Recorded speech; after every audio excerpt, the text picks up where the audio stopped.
Saline comme Lulu adore faire des kilomètres. Lulu aime...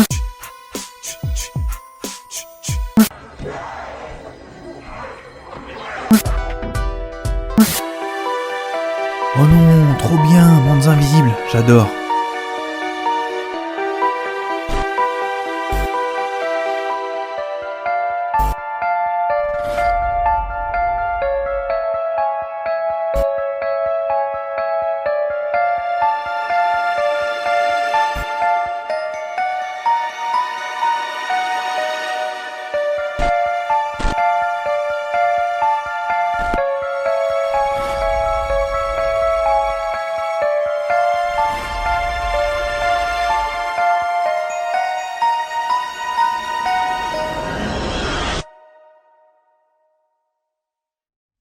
Bonjour et bienvenue dans ce nouveau numéro de Mondes Invisibles, votre magazine dédié au paranormal.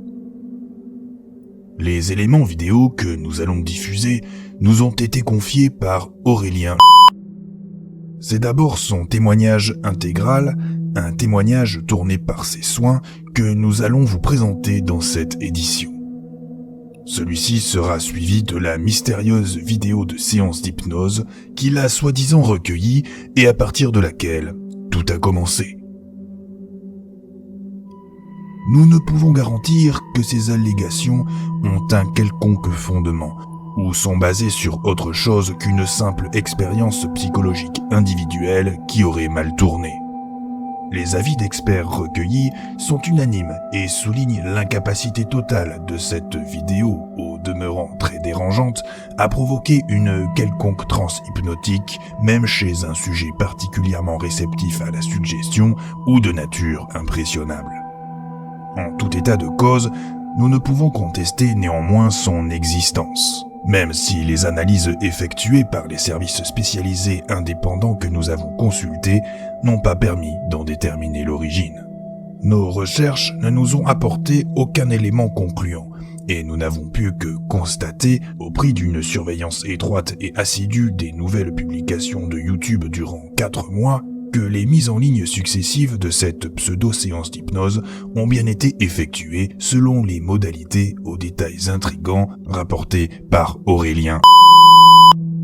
Alors, s'agit-il d'extravagances insensées conçues par un esprit perturbé et affabulateur? S'agit-il d'un pur canular ou d'une affaire montée de toutes pièces dans l'objectif d'attirer l'attention et susciter les polémiques? Rien n'est moins sûr.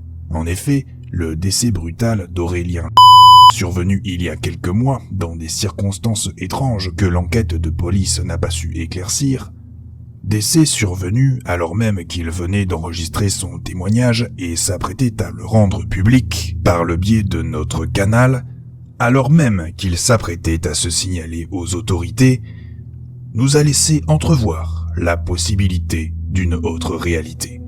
Une réalité troublante et inquiétante. Alors, si Aurélien n'avait rien inventé, s'il s'était contenté de décrire objectivement les faits d'une sombre histoire qui, par ailleurs, est peut-être arrivée à bien d'autres que lui de par le monde sans que personne n'ose jamais en témoigner, s'il avait simplement dévoilé une vérité dangereuse que certains souhaitent, pour d'obscures raisons, garder cachée à tout prix. Dans cet épisode, comme dans les précédents, nous ne vous fournirons aucune réponse toute faite et définitive. Nous vous laissons seul juge et il vous appartiendra de vous forger votre propre opinion au regard des éléments que nous allons vous communiquer. Même si la procédure judiciaire a été classée sans suite, nous avons fait le choix par égard pour ses proches et sa famille de protéger l'anonymat d'Aurélien. C'est pourquoi au montage, son nom de famille est bipé systématiquement et son visage flouté. Nous espérons que ce dossier étrange et inexplicable vous passionnera, comme il nous a passionnés. Peut-être qu'avec le temps, des éléments nouveaux nous parviendront qui permettront d'éclairer sous un jour inédit cette mystérieuse histoire. Comme d'habitude, nous accueillerons avec plaisir vos contributions qui pourront nous faire avancer dans sa compréhension et son éclaircissement. N'oubliez pas qu'une multitude de portes mènent aux mondes invisibles, et gardez toujours à l'esprit que la vérité est ailleurs. Bon visionnage.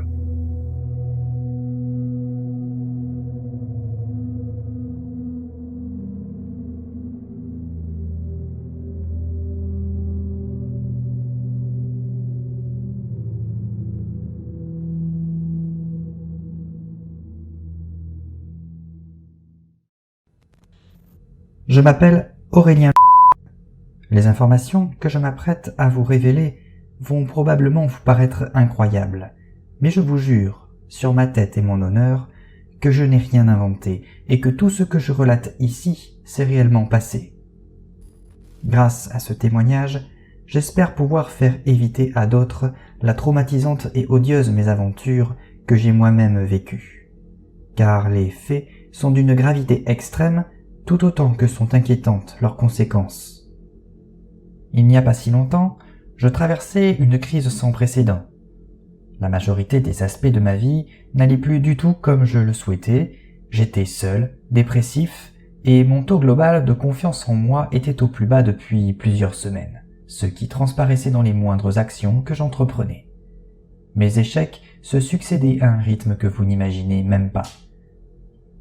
Je me sentais largué, totalement hors du coup, et j'étais tout le temps épuisé, je ne m'intéressais plus à rien.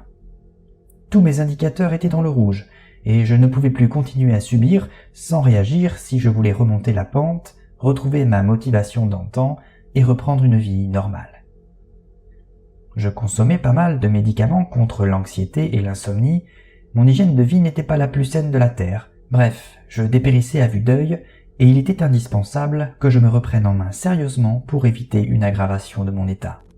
Le généraliste que je consultais se bornait cependant à me dire que j'allais bien d'un strict point de vue médical, tandis que mon psy se contentait d'écouter le récit de mes problèmes d'un air léthargique avant de me prescrire mes tranquillisants habituels. Je ne me sentais pas vraiment épaulé. Aussi, tant qu'il me restait encore un peu d'énergie et de volonté, j'ai finalement pris la décision de me débrouiller par mes propres moyens. Si la médecine conventionnelle ne pouvait rien pour moi, il était temps d'envisager une autre approche. Je ne croyais pas à l'efficacité de l'homéopathie et je n'avais pas l'intention de me faire planter des milliers d'aiguilles sur le corps, mais j'avais lu de nombreuses fois qu'il était possible de reprogrammer son cerveau grâce à certaines techniques d'hypnose et que cela fonctionnait plutôt bien si l'on faisait preuve de rigueur et de patience.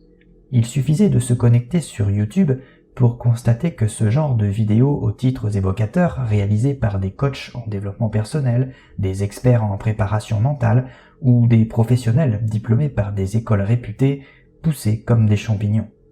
Quelque part, cette offre démesurée me rassurait, car je me disais qu'il y avait un réel besoin des gens de mettre en place des traitements et des stratégies de ce type pour rendre leur vie meilleure, en tout cas plus conforme à ce qu'ils en attendaient. Je n'étais pas le seul demandeur, et certainement même que de nombreuses personnes se trouvaient dans une condition plus dramatique et nécessiteuse que la mienne. Mais finalement, tout le monde, tout le temps, recherchait le bonheur à sa façon.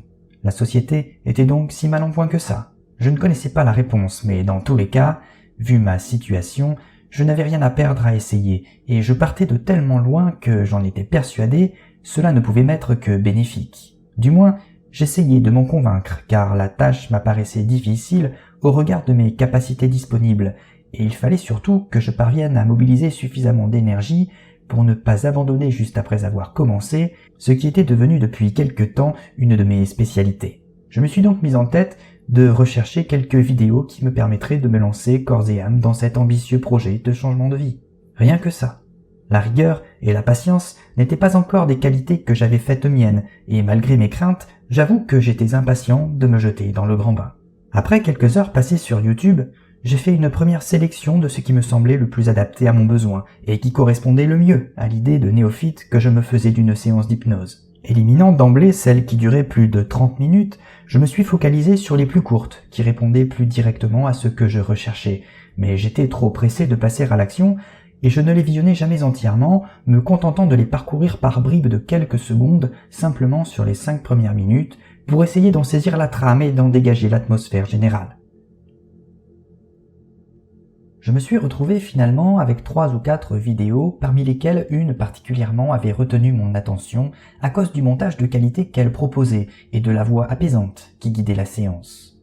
Cet assemblage inspirant me mettait en confiance et la vidéo était par ailleurs référencée comme nouveau contenu. Au regard de ces éléments, j'étais étonné néanmoins que la chaîne, dont c'était l'unique publication, n'ait pas droit à plus de notoriété car elle ne recensait qu'un seul abonné malheureusement pour elle. Comme je me sentais particulièrement à l'aise dès les premières secondes de lecture du fichier, j'ai donc fait le choix de commencer par celui-ci et de suivre la session en entier qui ne durait que 13 minutes 25. J'ai connecté mon enceinte portative avant de m'installer confortablement dans mon canapé, comme c'est de coutume pour ce genre de pratique, je suppose. Je me suis efforcé de ne pas prêter attention à la pensée qui résonnait en moi, nourrie par des années de préjugés qui voulaient à tout prix me faire croire que la situation était risible et ridicule, et que si je n'y prenais pas garde, et que je commençais à aborder ce genre d'expérience, j'en serais bientôt rendu à me déguiser en gourou et à faire brûler des bâtonnets d'encens dans mon salon tout en récitant des mantras à la gloire d'un dieu extraterrestre oublié aux allures de poulpe géant. Afin de chasser au plus vite cette pensée parasite, j'ai fermé les yeux en me concentrant sur la voix qui sortait du haut-parleur, et en mon fort intérieur, j'ai émis la ferme intention de n'écouter qu'elle. Accompagnée d'une musique douce et éthérée et de chants d'oiseaux, elle emplissait la pièce. Elle m'enveloppait, vibration chaude et salutaire qui me donnait la chair de poule. Elle pénétrait dans mes organes que parcouraient par milliers d'infimes picotements aux allures de chatouillis d'ailes de papillon.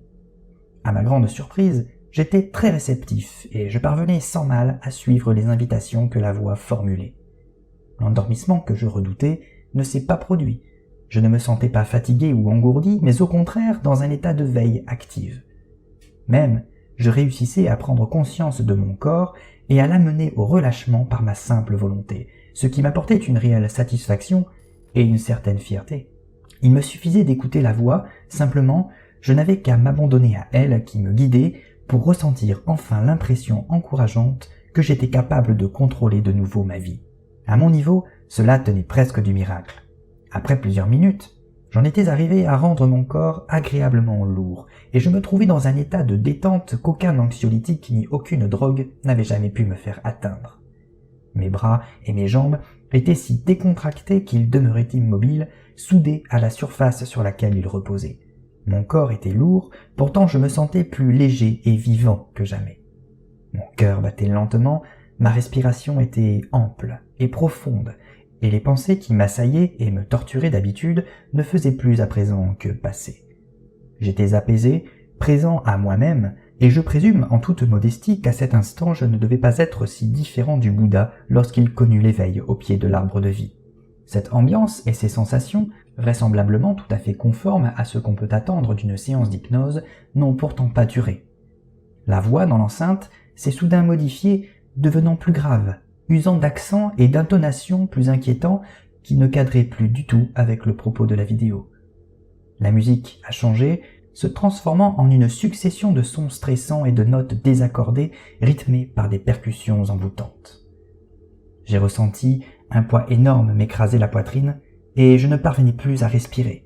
Mon cœur avait cessé de battre, j'en étais persuadé. Je le sentais pris au piège dans ma cage thoracique comprimée. Mon sang s'épaississait et s'accumulait dans la région de mon cou et ma tête. Le volume de mon cerveau augmentait et je pouvais sentir ces circonvolutions tressaillir sous la pression qui les poussait contre les parois de ma boîte crânienne. J'étais paralysé. Je ne pouvais plus ouvrir mes paupières et je me noyais dans la panique tandis que la voix m'intimait de descendre dans la cave obscure, là où était tapi mon inconscient. Il m'était impossible de lui opposer la moindre résistance. Je me suis rendu dans ce lieu humide qu'elle décrivait, ce lieu faiblement éclairé par une unique ampoule jaunie, ce lieu aux murs de briques salies où régnait une forte odeur de moisissure, de vieux caoutchouc et d'huile de vidange, et quand elle m'a ordonné d'ouvrir la petite trappe aménagée au fond de la pièce, dissimulée sous un carré d'épaisse moquette, je n'ai pas pu m'empêcher de lui obéir. Je devinais que ce à quoi j'allais faire face serait terrible. Je savais que cette trappe devait rester fermée, coûte que coûte. Je ne m'étais pas trompé. La voix m'a forcé à poursuivre ma descente. Je me suis alors faufilé dans l'espace resserré qui me conduisait droit vers les ténèbres. L'air y était suffocant, chargé de relents de matière en décomposition et d'excréments. une étrange lueur rougeâtre dont je ne parvenais pas à déterminer l'origine, mais qui était diffuse, produisait un semblant d'éclairage. À mes pieds, le sol était caillouteux, et même si ma visibilité était réduite, je pressentais que l'endroit était démesuré, semblant ne pas avoir de mur ni de limite. Des ombres de tailles variées se mouvaient tout autour de moi avec un bruit de glissement suintant. Il y en avait sans doute des centaines ou des milliers. Dans le lointain, j'entendais résonner des râles, des plaintes, des rires sinistres, des pleurs, mais je ne voyais aucune personne de chair et d'os. J'étais seul. La voix m'exhortait à visiter ces lieux désolés et à m'imprégner de leur atmosphère pour, disait-elle, en faire le terreau prospère de ma nouvelle vie à venir. Malgré moi, j'ai arpenté ce sol pierreux, j'ai déambulé dans ce désert infernal, toujours suivi par les ombres qui ne me lâchaient pas d'une semelle et s'insinuaient le long de mes jambes comme des serpents maléfiques. À un moment, elles se sont avancées plus près de moi et m'ont enveloppé.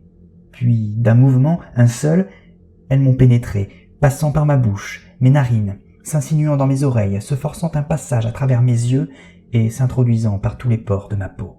J'ai essayé de toutes mes forces de m'extraire de cette vision insupportable, de ce cauchemar terrible qui me semblait plus vrai encore que la réalité, mais rien n'y faisait, je demeurais incapable de m'en libérer.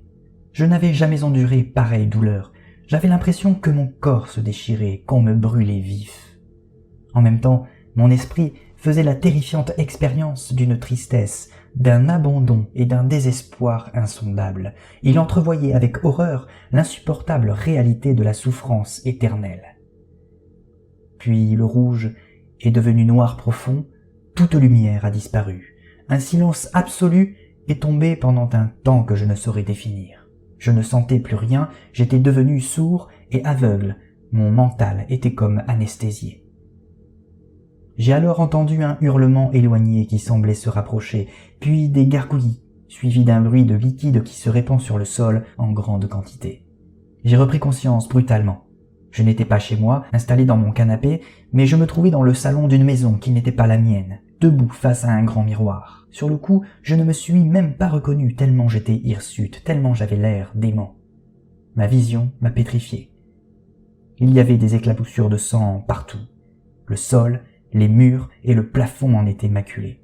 Je me tenais totalement immobile, et je fixais mon reflet avec des yeux exorbités. En baladant mon regard tout autour de moi, je me suis aperçu que la pièce était jonchée d'une dizaine de cadavres de chats qui avaient été dépecés, vidés, éviscérés. À mes pieds était étendu un corps sans vie, un corps de vieille femme. Ma main gauche, en s'agrippant à sa chevelure argentée, portait sa tête qui avait été détachée de son tronc, tandis que ma main droite maintenait en tremblant un imposant couteau à désosser.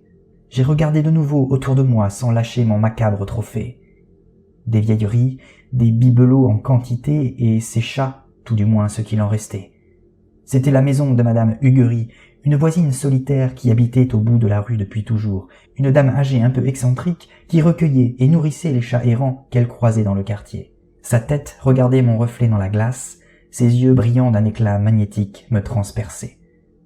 Soudain, sa bouche s'est animée d'une manière étrange, une sorte de rumination saccadée et tremblante, pilotée depuis l'au-delà, et elle a articulé d'une voix rauque « 666 ». La terreur et la panique, mêlées au dégoût, ont envahi tout mon être. J'ai subitement été happé par un vide extrême, en même temps qu'un éclair de lumière multicolore m'aveuglait. De nouveau, je me suis retrouvé dans l'étendue obscure et rouge peuplée par les ombres hostiles. Je courais à en perdre haleine, car elles étaient à mes trousses. La voix de leur maître disait que je lui appartenais, que ces lieux allaient devenir ma nouvelle maison, le refuge de mon âme. Il y a eu un nouveau flash, et j'ai été transporté dans la cave qui m'avait conduit à la trappe. Encore un éclair, et je suis revenu dans mon salon. J'étais confortablement installé dans mon canapé, mais à bout de souffle, fiévreux et inondé de sueur. Je venais de recouvrer mon état de conscience normal. Mes membres étaient engourdis cependant, et je n'ai pas pu me relever avant une bonne dizaine de minutes, le temps que mon sang circule de nouveau normalement. Je me sentais nauséeux, mais surtout j'étais traumatisé par mon expérience. Avais-je simplement fait un rêve atroce? Étais-je malade? Ma raison s'effondrait-elle définitivement? Il y avait quelque chose en moi qui avait été ébranlé pour de bon. Ce que je vivais était plus violent et profond que l'impression désagréable mais passagère qui peut persister après un simple cauchemar. Il me semblait que la voix qui était aux commandes de la séance s'était frayé un chemin jusque dans les tréfonds de mon être pour s'y loger, et que je continuais de l'entendre comme un écho résiduel. La voix du maître des ombres. Cet état de choc et mon humeur sombre ne m'ont pas quitté de la journée. Je suis resté comme une loque dans mon salon jusqu'au soir, mon unique effort consistant à me traîner jusqu'aux toilettes lorsque c'était nécessaire. J'avais perdu l'appétit et l'idée même de m'alimenter me donnait presque des hauts le cœur. Tout ce que j'avais vécu m'avait paru si réel. Les images de Madame Huguery me revenaient sans cesse à l'esprit. Je revoyais en boucle les hordes d'ombres dans ce désert aux allures de purgatoire. Lorsque la nuit est venue, l'angoisse et le malaise ont monté d'un cran, et je n'ai pas eu la force d'aller me coucher dans mon lit. Je suis resté sur place tel un déchet humain.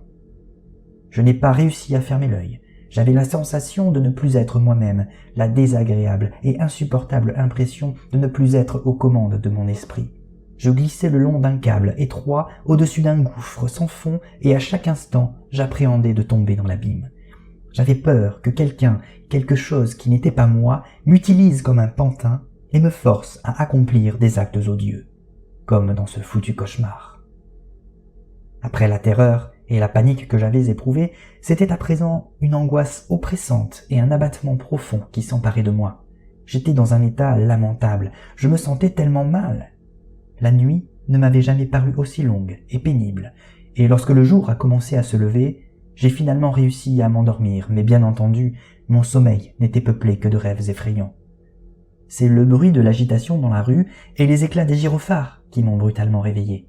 J'ai sauté de mon canapé et j'ai regardé l'heure. En réalité, je ne m'étais assoupi qu'à peine 45 minutes. Je me suis approché de la fenêtre, l'esprit encore embrumé. Au bout de la rue étaient garés des véhicules de pompiers et des voitures de police. Devant la maison de Madame Huguery se déroulait un balai d'hommes en uniforme et un attroupement de badauds s'était formé autour d'un cordon de sécurité. Il s'était forcément passé quelque chose de très grave.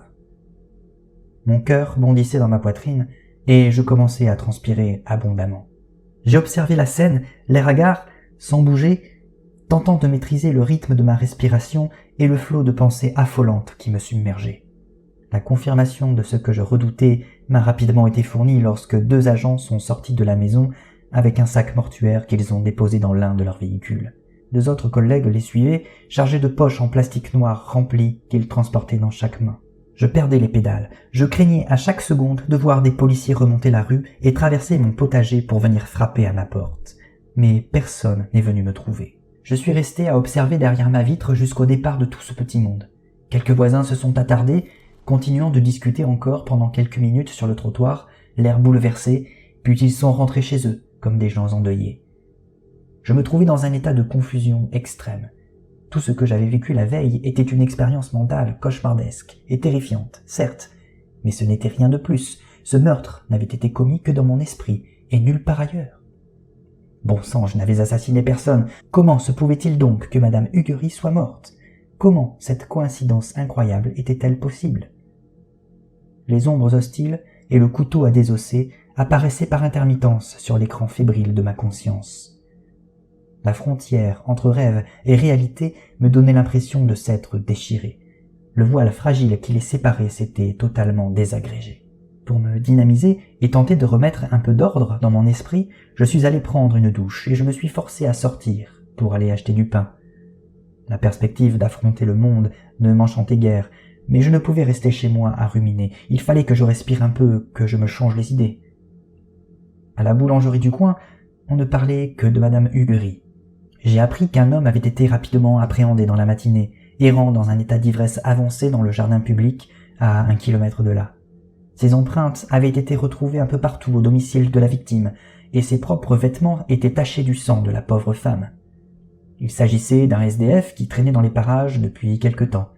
Il avait pénétré par effraction dans la maison de la vieille dame, vraisemblablement pour un motif crapuleux, sans doute lui voler de l'argent afin de s'acheter de la drogue. L'individu était connu des services de police pour sa consommation régulière de stupéfiants et son caractère imprévisible. Il souffrait de schizophrénie et avait été hospitalisé d'office à plusieurs reprises pour des faits de violence. C'était le coupable parfait. Avant de rentrer chez moi, j'ai marché une petite heure au hasard des rues du quartier. J'avais besoin d'air. J'avais beau tourner et retourner le problème dans tous les sens, je ne saisissais pas le lien qui existait entre mon expérience d'hypnose et le carnage chez Madame Huguery. Si ce SDF qui avait été arrêté était effectivement responsable du meurtre, pourquoi donc avais-je eu ces visions? À mon retour à la maison, j'allais beaucoup mieux. L'air extérieur et le mouvement m'avaient rendu des couleurs et un peu d'énergie. Vers midi, j'ai commencé à être tiraillé par une forte sensation de faim, ce qui était bon signe. Je n'avais rien avalé depuis la veille au matin et mon estomac aux abois réclamait son dû. Je me suis rendu dans la cuisine pour me préparer un plateau repas et lorsque je suis passé devant la poubelle, je me suis arrêté net. Non pas parce qu'elle débordait à ne plus pouvoir en rabattre son couvercle, ce qui était habituel chez moi, mais parce que des dizaines et des dizaines de feuilles d'essuie-tout ensanglantées y étaient entassées, ainsi que le t-shirt et le jean que je portais la veille, eux aussi souillés par cette hémoglobine dont je devinais sans difficulté la provenance. Je suis resté planté là pendant plusieurs minutes, sans pouvoir faire le moindre mouvement, tétanisé par l'évidence qui m'apparaissait si brutalement.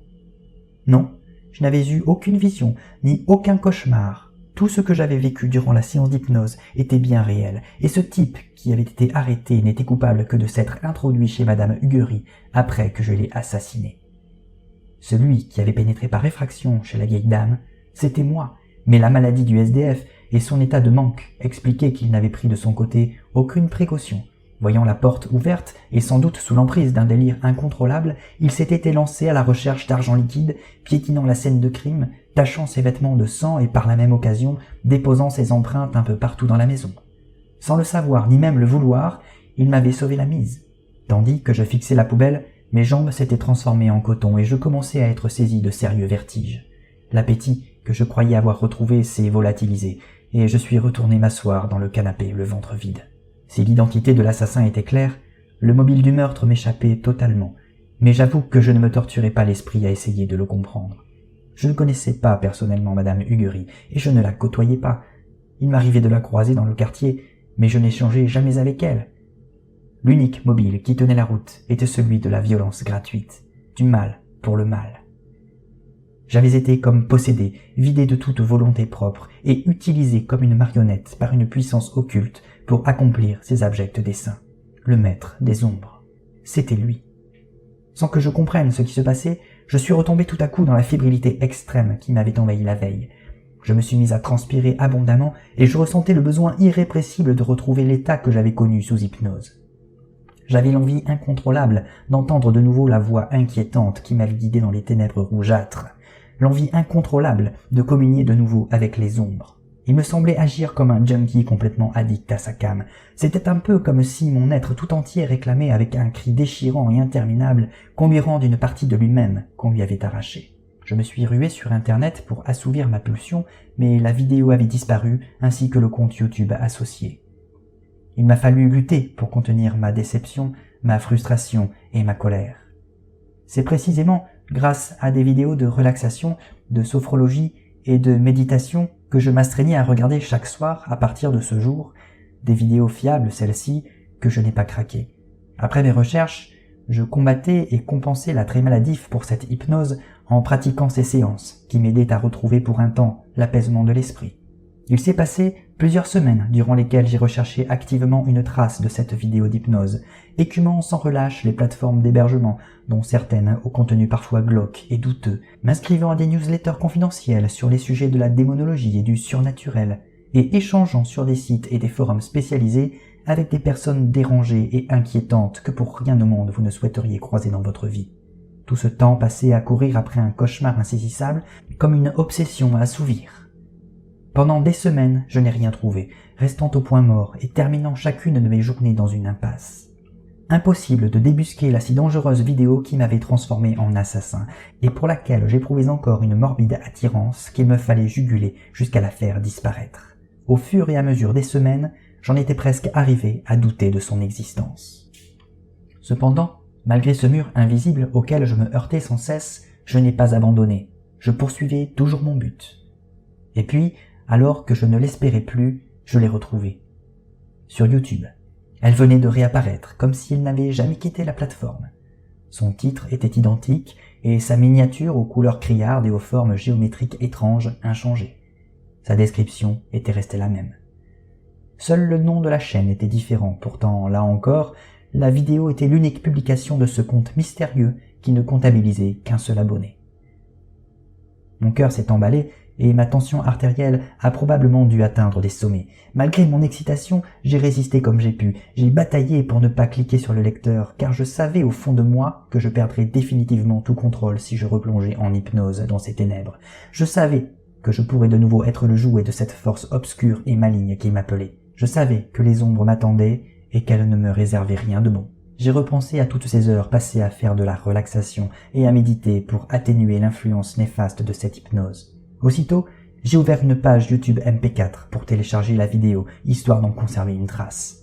Puis j'ai tenté de signaler le contenu, mais comme par hasard, le lien ne fonctionnait pas. Il m'était impossible d'effectuer une quelconque action.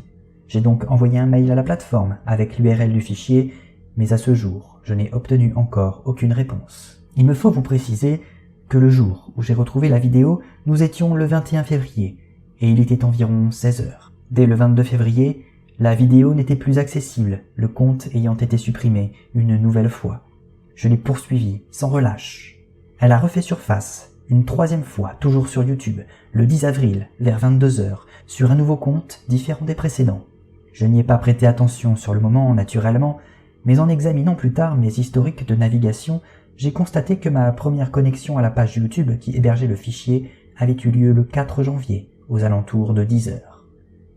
L'intervalle de temps entre les publications était donc de 6 semaines, 6 jours et 6 heures. La dernière mise en ligne que j'ai recensée est celle du 29 mai à 4 heures. Même plateforme, compte différent, unique publication, un seul abonné, toujours le même scénario. Le 29 mai, c'était hier, et aujourd'hui, la vidéo n'est plus en ligne. Je voulais juste vérifier une dernière fois que le délai était bien respecté et que ce 666 n'était pas un hasard. Qui se cache derrière cette publication et quelles sont ses intentions réelles, je crois qu'il vaut mieux ne pas le savoir. D'autres meurtres de ce type ont-ils été commis depuis? Je l'ignore. À présent, en tout cas, le besoin que j'avais de revivre cette séance a complètement disparu. Dieu merci. Mes nombreuses heures de relaxation, de sophrologie et de méditation m'ont aidé à faire taire cette voix qui résonnait encore en moi par moments. Elles m'ont aidé à prendre de la distance avec ces événements terribles et m'ont appris à me recentrer. Mon âme est presque guérie à présent. Mais il me reste une dernière chose à faire pour atteindre la paix intérieure. En ce qui me concerne, j'ai longuement réfléchi et j'irai dès demain me rendre à la police pour expliquer tout ce qu'il s'est passé. J'affirme que le coupable du meurtre de Madame Huguery n'est pas cet homme interné en unité pour malades difficiles, et il n'y a aucune raison pour qu'il soit puni à la place d'un autre. Tout comme il n'y a aucune raison pour que je fuie mes responsabilités. J'ai commis l'irréparable, et il me faut aujourd'hui l'assumer jusqu'au bout. Que je sois moi-même une victime ne change en rien mon statut de bourreau. Même si j'ai peu d'éléments à fournir aux autorités, ils constitueront peut-être un début de piste pour une enquête à venir. Du moins, je l'espère sincèrement. Ma plus grande peur, aujourd'hui, je l'avoue, est que la police n'accorde aucun crédit à mon histoire. Mais je préfère prendre le risque de passer pour un fou publiquement plutôt que de continuer à vivre avec cette insupportable culpabilité secrètement. En guise de preuve, j'ai joint à ce témoignage la vidéo intégrale de la séance d'hypnose maléfique que j'ai téléchargée. Je vous déconseille néanmoins vivement de la visionner. Ne prenez pas ce risque, car si les conséquences qui pourraient advenir sont imprévisibles, il est indiscutable qu'elles seraient désastreuses, voire fatales pour vous ou votre entourage. Retenez qu'on ne peut avoir aucun contrôle. La voix s'immisce dans votre tête et vous devenez son pantin. Le maître des ombres, c'est lui qui dirige tout. Aussi, je vous en supplie, ne prenez pas mon avertissement à la légère. Vraiment, non. Ne regardez pas cette vidéo, ne l'écoutez pas et surtout, ne la partagez pas.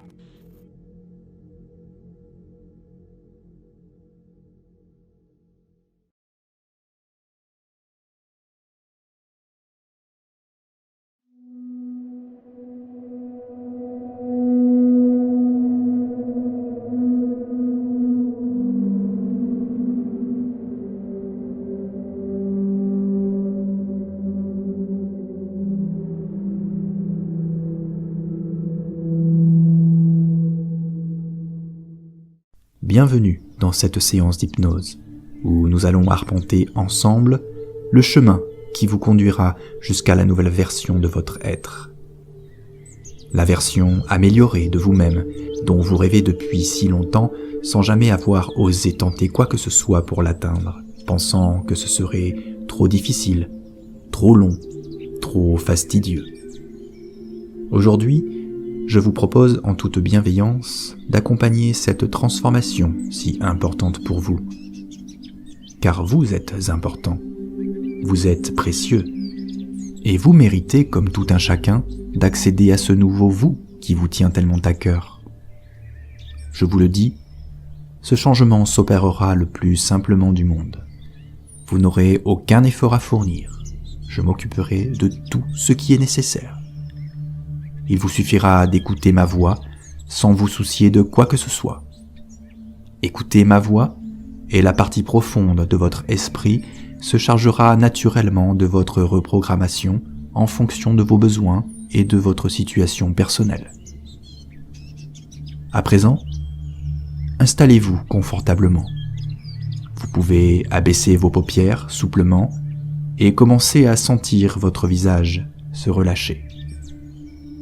Votre front devient lisse, vos mâchoires se décontractent. Elles deviennent lourdes, si bien que vous avez l'impression qu'elles pourraient s'entr'ouvrir. Laissez tomber vos mâchoires et sentez se détendre les petits muscles de vos joues et ceux tout autour de votre bouche. Prenez le temps, ce temps qui vous appartient. Ressentez la détente. C'est bien. C'est très très bien. Portez maintenant votre conscience sur vos bras. Ils deviennent lourds en même temps qu'ils sont parcourus par une douce chaleur. Vos bras, peu à peu, s'enfoncent dans la surface sur laquelle ils reposent. Ressentez l'apaisement. Ressentez le confort. Cette agréable sensation de chaleur se propage dans votre torse, tandis que tous les muscles de votre dos se relâchent, ainsi que ceux de votre poitrine. Votre torse devient lourd et détendu. À l'intérieur de votre poitrine, votre cœur progressivement ralentit. Il bat de plus en plus lentement, de plus en plus tranquillement. Et le rythme de votre respiration se fait, lui aussi, plus lent. Vos inspirations et vos expirations deviennent plus amples, plus fluides et plus profondes, comme le va-et-vient des vagues sur une plage déserte. Ressentez l'air frais qui pénètre dans vos narines, lentement. Ressentez l'air chaud qui est expulsé par vos narines, lentement. Prenez le temps de ressentir le mouvement de l'air qui entre et sort de votre nez. C'est bien, c'est très très bien. À présent, vos jambes s'alourdissent et la chaleur apaisante se répand jusqu'au bout de vos orteils.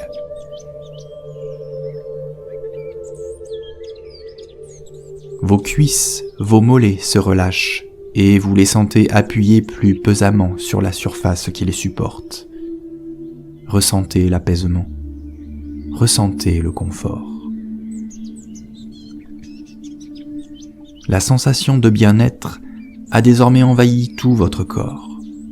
Votre corps qui est tellement détendu, tellement à son aise, qu'il n'a plus envie de faire le moindre petit mouvement. Il a atteint l'immobilité parfaite. Vous êtes calme, vous êtes en paix, et vous allez pouvoir maintenant descendre dans une partie plus profonde de votre esprit, une partie plus intuitive et enfouie, que je vais activer en comptant à rebours, de 3 à 0. Lorsque je compterai 0, vous vous immergerez en toute quiétude dans cette zone secrète où sont cachées les clés de votre transformation. «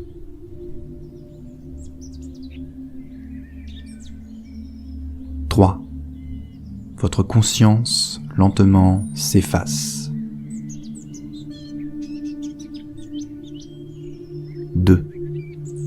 Votre volonté lentement s'envole. 1. Votre corps lentement s'évapore. 0. Vous plongez dans la zone secrète et votre esprit lentement entame sa réinitialisation.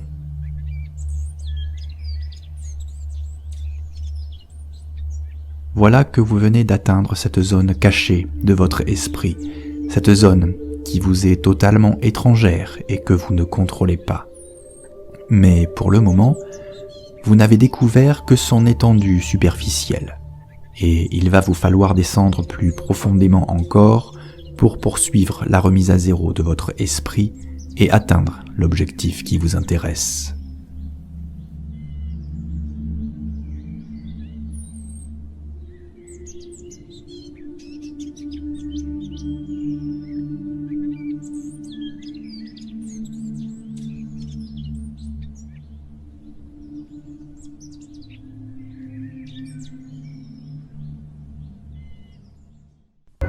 N'écoutez que ma voix.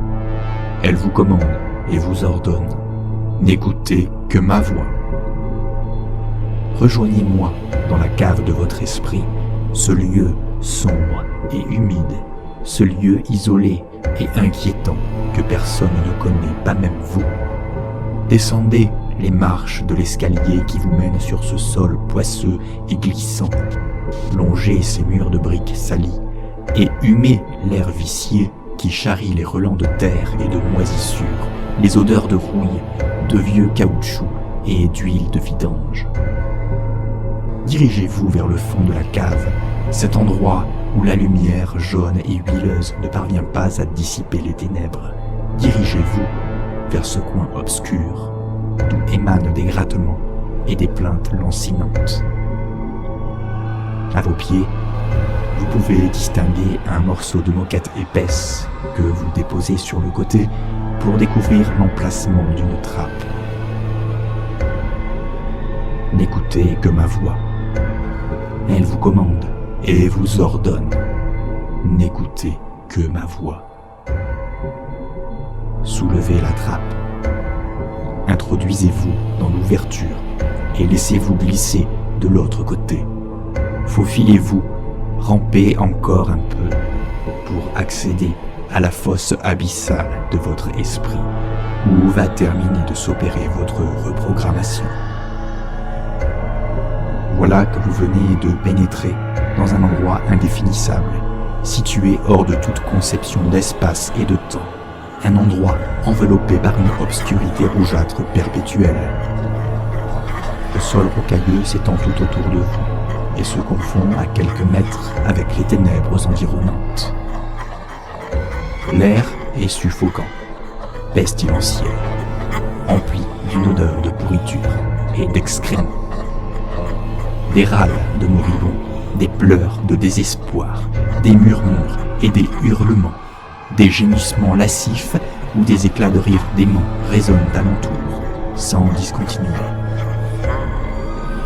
Les ombres par milliers ondulent dans un léger clapotis, tel un petit frottement humide. Elles s'entrelacent à l'infini et se glissent le long de vos jambes. Elles vous accompagnent partout. Elles font partie de vous, comme vous faites partie d'elles. Vous êtes les ombres et elles sont vous. Laissez-les maintenant entrer en vous. Communiez ensemble. Elles et vous ne faites plus qu'un. Elles et vous ne faites plus qu'un. Ce vaste territoire constitue le point de départ de votre nouvelle vie. Il est dorénavant votre port d'attache, votre inspiration. Prenez le temps de vous imprégner de son atmosphère. Nourrissez-vous de ce terreau prospère qui vous fera grandir dans cette nouvelle lumière qui est l'obscurité.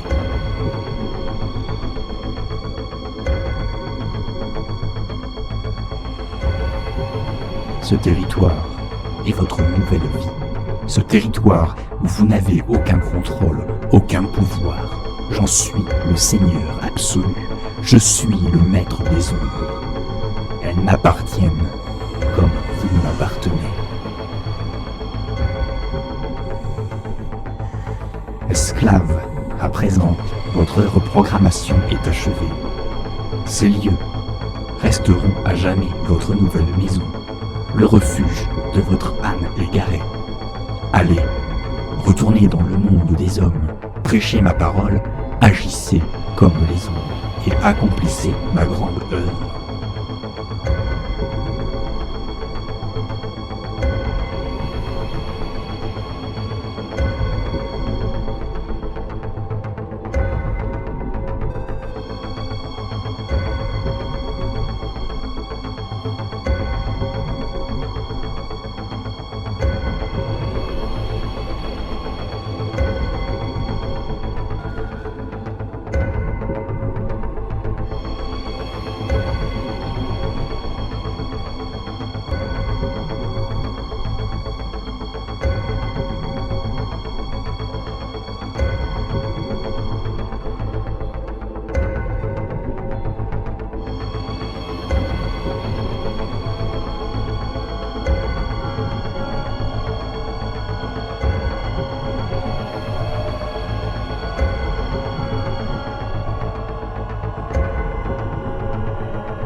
« 666. Un nombre énigmatique à la mauvaise réputation qui, aujourd'hui encore, enflamme les imaginations et attise les controverses, même au sein des milieux les plus érudits. Cette affaire troublante et énigmatique que nous venons d'évoquer lui est intimement liée. Mais quelle signification devons-nous en déduire? Quelle vérité ou leçon en tirer? Peut-être ne connaîtrons-nous jamais le fin mot de l'histoire, mais il nous est tout de même permis d'essayer.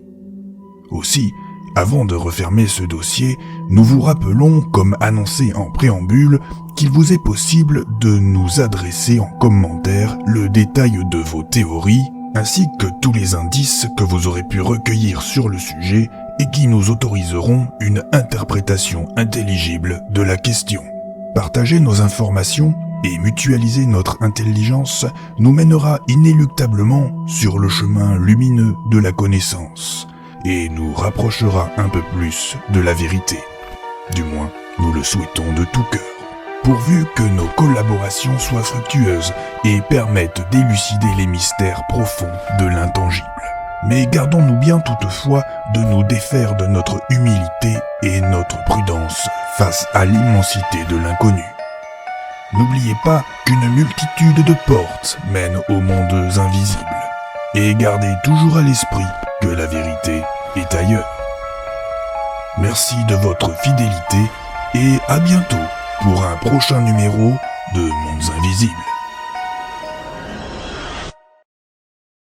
Bon, bah maintenant que j'ai bien flippé, au lit.